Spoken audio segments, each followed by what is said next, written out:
In the name of the Father, and of the Son, and of the Holy Spirit, God is one. Amen. Absolutely beautiful day today, and wonderful really. Hardly any stirring at all of the leaves. The sky is uniformly blue. It is lovely and warm without being too hot.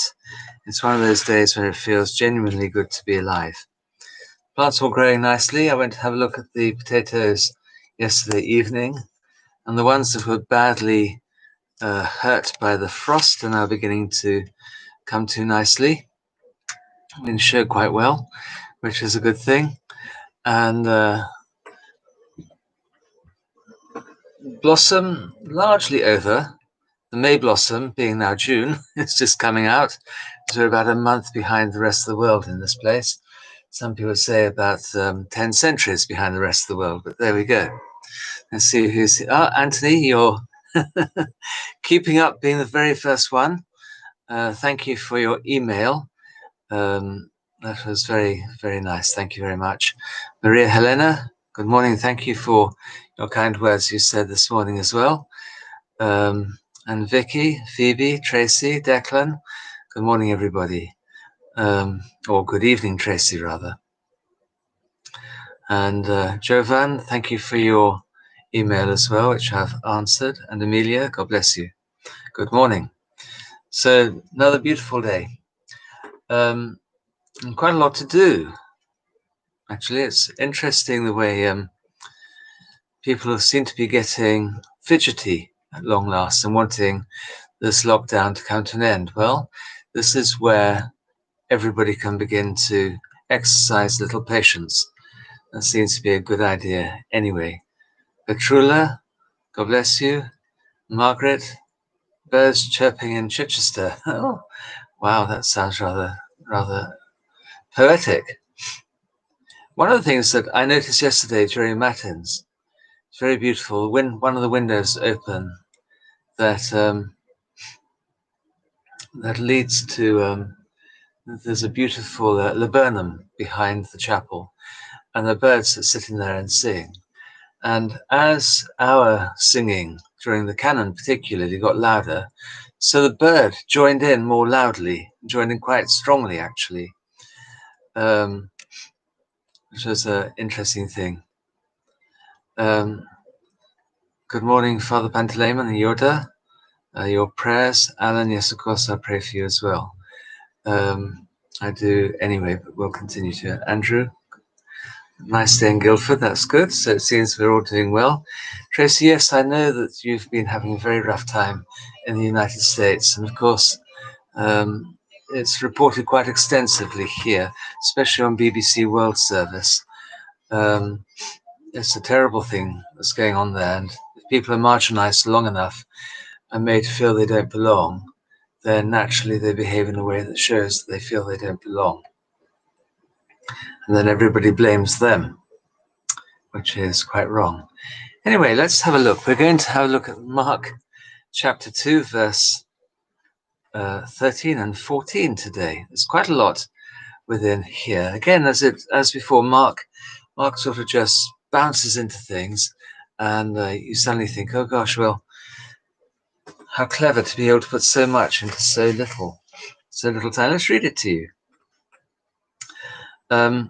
Remember that the Lord has healed a man who is a paralytic, and it then says after that, then he went out again by the sea, and all the multitude came to him, and he taught them. As he passed by, he saw Levi, the son of Alphaeus, sitting at the tax office, and he said to him, follow me. So he arose and followed him.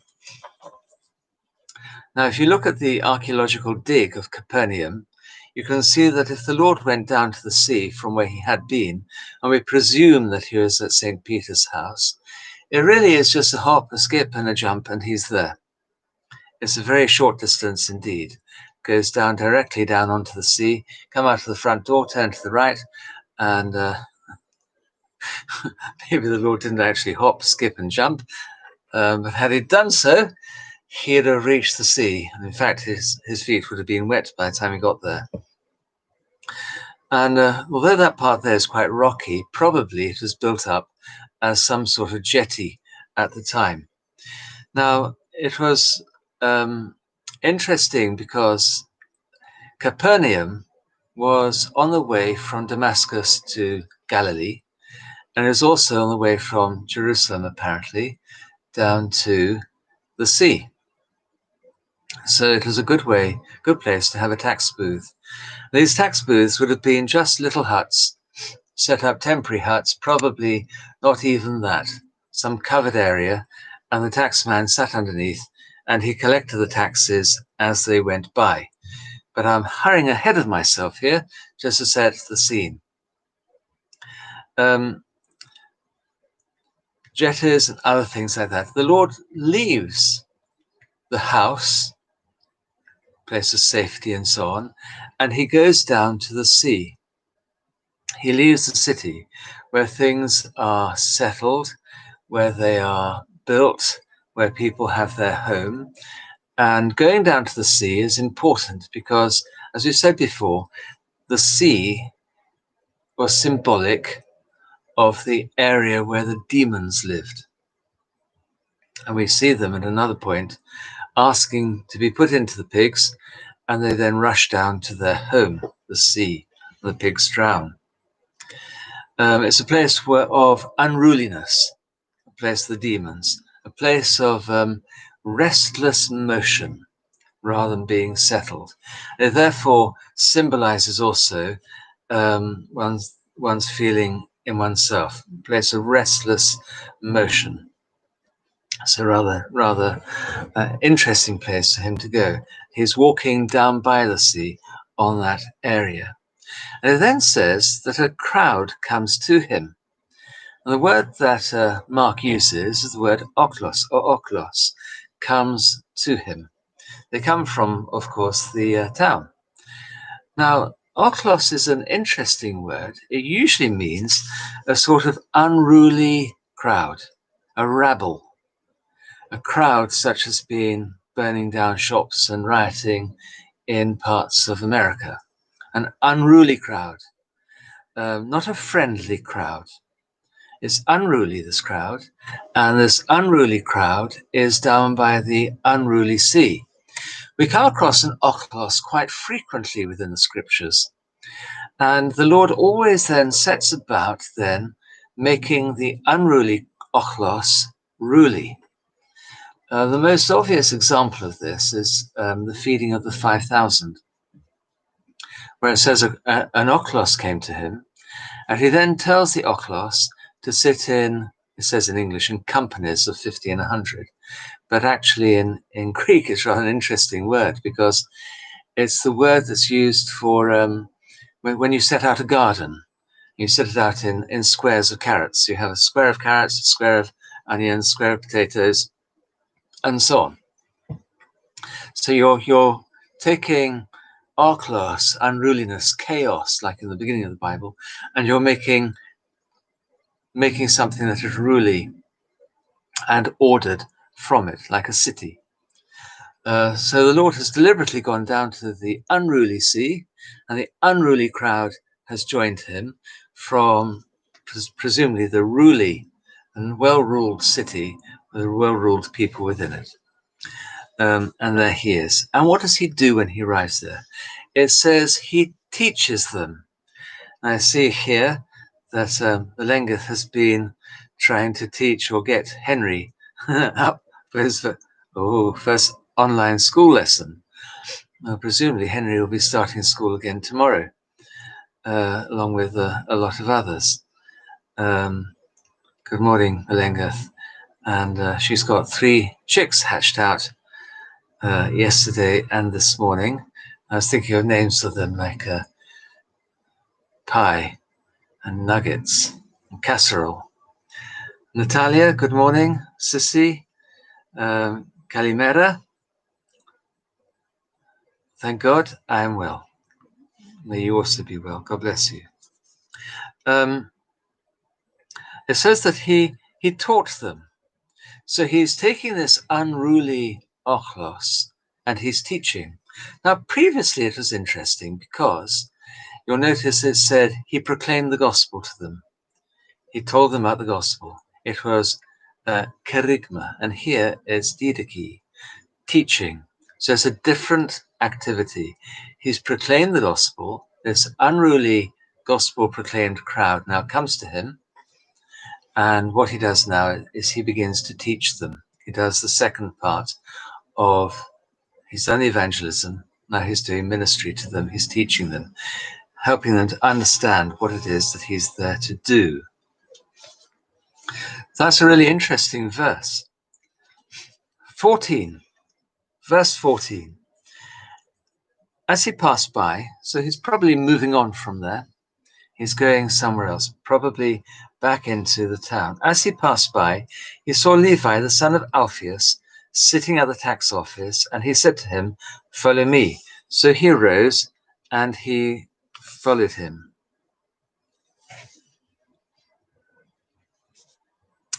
Right, the tax booth, who said a minute ago, that was probably just a sort of shack or a hut, or even just a piece of cloth covering a table. And from there, the taxmen collected. It was effectively a sort of VAT, value-added tax, or sales tax, something like that. As people went past, so they collected the money from them as they went past. And as I said, as Capernaum was on a trade route, this would have been made rich killings really on that. And as you know, the tax collectors were generally speaking greedy and corrupt, and they made a lot of money themselves out of collecting the tax. Now it's quite interesting. The name of the person is Levi. Now Levi or Levi means united or pledged to or appointed. And what was he united to? What was he making his pledge to? What had he appointed himself to? He had appointed himself to a foreign power.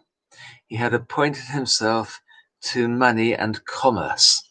He had given himself over entirely to things of this world. And becoming a taxman, he had rejected Israel and he had rejected the faith in favor of serving pagans. So his name is really highly symbolic there of the sort of person that he was. He had attached himself to money, become a slave of it, and a slave of this foreign power. And then the Lord comes along, and you'll notice that later on he's called Matthew. In Matthew's gospel, he always calls himself Matthew. And Matthew means God's gift, the gift of God.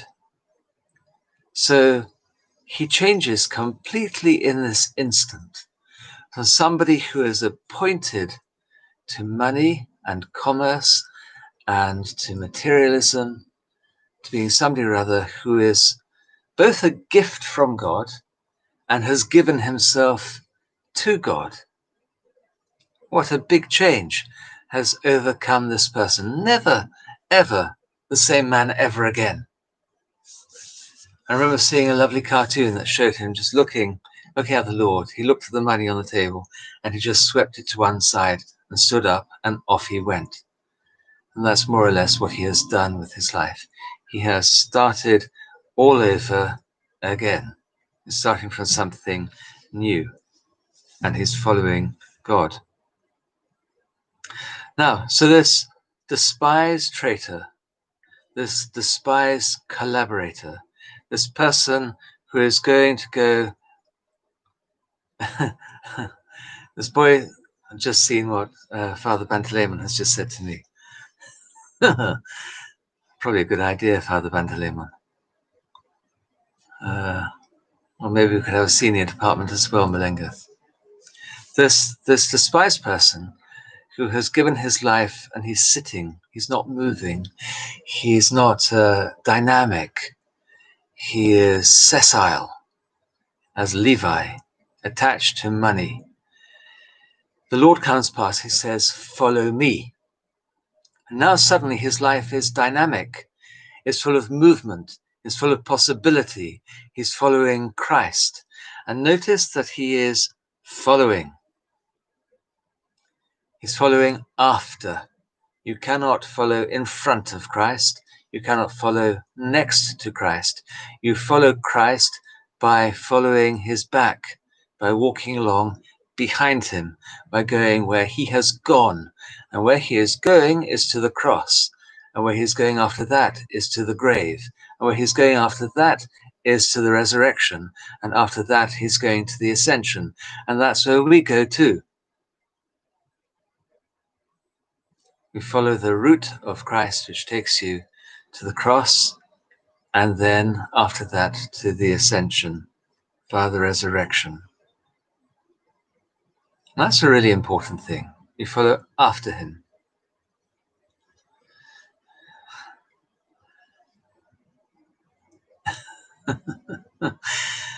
Okay, wonderful. We're going to carry on with this tomorrow because I've now seen I've been going for 16 minutes and 18 seconds. And for the sake of Rita, who asked me what 10 by 10 meant, 10 at 10 meant, it's meant to be 10 minutes of me talking about the scriptures at 10 o'clock in the morning. And it is now 17 minutes past 10. So it should be called 17 at 1 minute past 10. Okay, so God bless you. Let's see if there's anything here. Father Hananiah, your blessing also, your prayers and blessing. I hope that all is well in Batramine. It feels very much like Batramine in the spring or in the autumn here at the moment. It's that absolutely beautiful, beautiful weather. Setting up a monastic school here, Father Deacon Pantaleon, you think I don't have enough to worry about? Although it'd be a wonderful thing to do. Yes, indeed, Melengeth, the pearl of great price outweighs everything. It's worth giving up everything for. I remember Father Barnabas once saying about the pearl of great price. He said that you'll find the pearl of great price maybe only once in your life, and then you have to give up everything and to hunt for it and pay for it. He said, but once you've got it, he said, if it's in the Orthodox Church, he said, you have to keep staring at it and remembering how beautiful this pearl is and concentrating on it, because he said, the Orthodox Church will try and steal all of your enthusiasm for Christ. And certainly, if you look at the church and not at Christ, you can often become very disheartened. So the answer is to concentrate on Christ entirely. Maria Helena, I wonder if Levi counted 10 to 1, 10 to 2. This is because I think that we count stupidly. It's ridiculous. Go to 1 through 10. So 1, 2, 3, 4, 5, 6, 7, 8, 9, 10.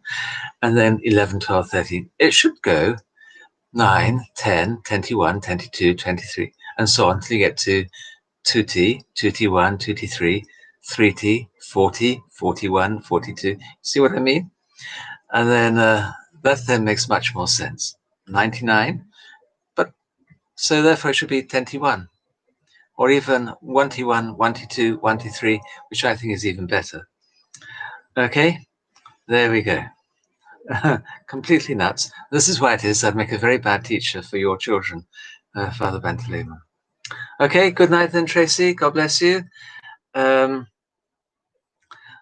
I hope that you all have a beautiful day and stay safe. Continue in your prayers. We're particularly asked to pray for Rajiv, Karen, Bruce, and also for Marina. So keep her and the others in your prayers today. So just repeat their names. So there's Bruce, Karen, Rajiv, Marina. Okay, may the Lord himself have mercy upon them, bring them to health of both body and soul. I miss Batramine very much indeed, Father Hananiah. I miss you and Kuria and your family. Please give everybody my love, and especially, I know you'll see Joseph sometime today, so when you go past his house and call out Joseph, then give him my love, and hopefully, God willing, who knows, we may be able to make it later when it is safe. Right, bye-bye. Have a good day, everybody.